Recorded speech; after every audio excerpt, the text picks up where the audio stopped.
السلام عليكم ورحمة الله. النهاردة ان شاء الله هنبتدي نجهز الفسيخ اللي هناكله في العيد. قبل ما نعمل الكعك والبسكوت والبتفور والكلام ده كله هنجهز الفسيخ اللي هنعمله ان شاء الله في العيد. هيطلع معانا زي الزبدة، طعم وريحة وحاجة كده تحفة. هنعمله احلى من اي فسيخ بيتباع عند اكبر فسخاني. يلا نسمي الله ونشوف الفسيخ الجميل هنعمله ازاي. لو اول مرة تشوفيني انا اميرة كرم، شرفيني بالاشتراك في القناة وما تنسونيش في لايك ومشاركة للفيديو. اول حاجه علشان تاكلي فسيخه طعمها حلو وترمي معاكي لحم كتير لازم تجيبيها كبيره في الحجم.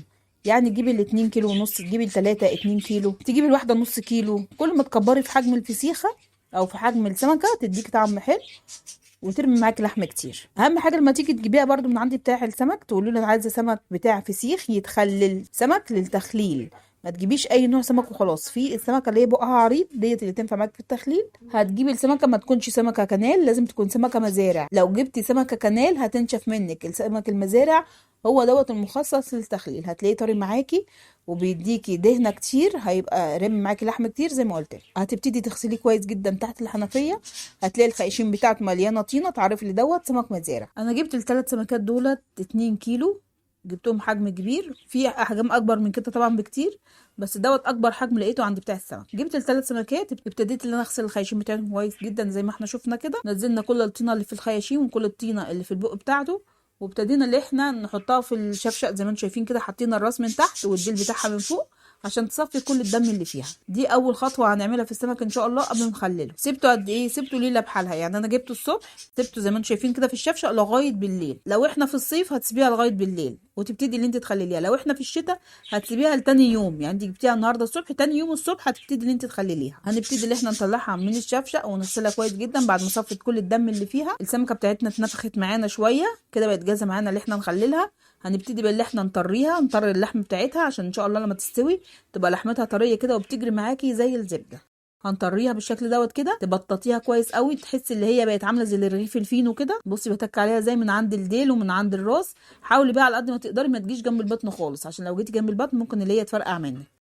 هنعمل الثلاث سمكات بتوعنا بنفس الطريقه دي كده.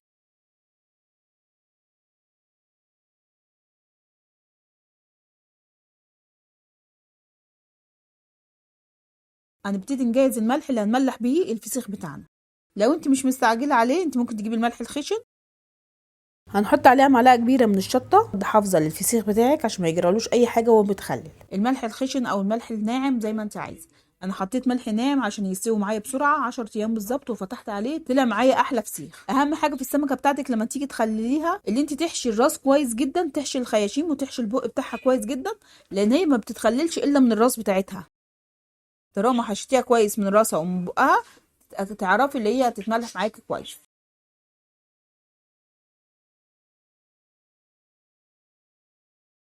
حشينا اول واحده وحشينا تاني واحده. هنبتدي نجيب كيس كبير، يا ريت يكون كيس ابيض، ما تجيبيش كيس اسود لان طبعا انت عارفه اكياس السودا مؤذيه ازاي. اول حاجه هنحط في الكيس كده شويه حلوين من الملح عشان نحط عليها السمك بتاعنا. هنحشي الثلاث سمكات كويس جدا في الراس وفي البق، ونبتدي اللي احنا نملحها من بره. بالظبط الثلاث سمكات بتوعي اخدوا معايا كيس الملح اللي انا جبته، كيس الصغير ابو جنيه. راسين الثلاث سمكات بتوعنا هنبتدي نجيب ليمونتين ونقطعهم ونعصرهم عليهم، والقشر بتاعهم هنسيبه برضو جوه الكيس بتاعنا. هيشيل الزفاره بتاعه السمك، هيخلي ريحه السمك بتاعك حلو.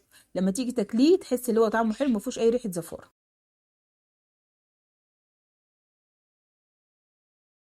نربط عليه كويس جدا.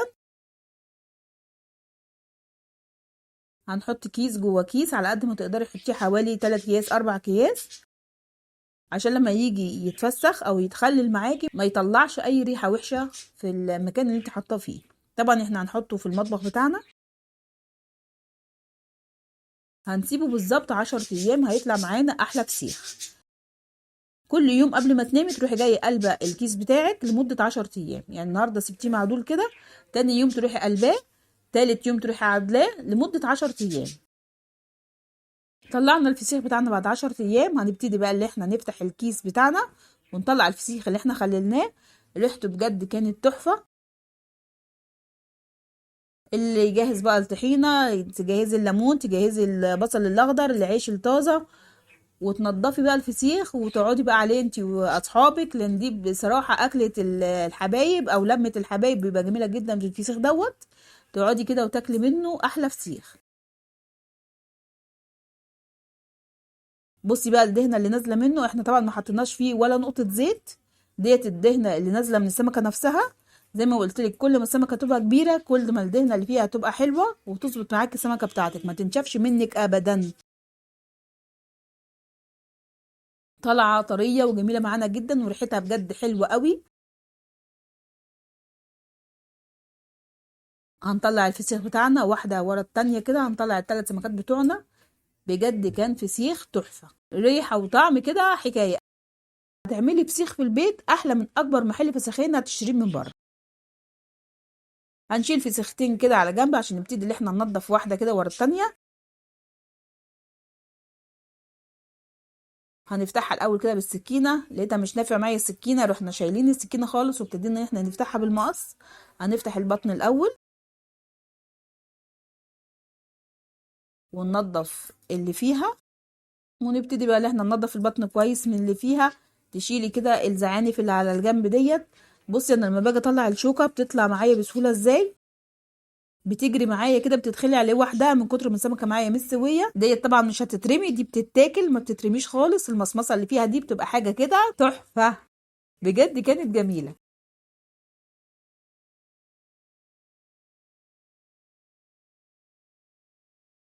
بصي بقى الفسيخه معانا بتجري ازاي ومهريه معايا ازاي، بجد حاجه جميله جدا. خلاص خلص معانا الفسيخ كده. يا رب الفسيخ يكون عجبكم ويكون سهل عليكم. لو الفيديو عجبك دوسي لي لايك واعملي مشاركه للفيديو، والسلام عليكم ورحمه الله وبركاته.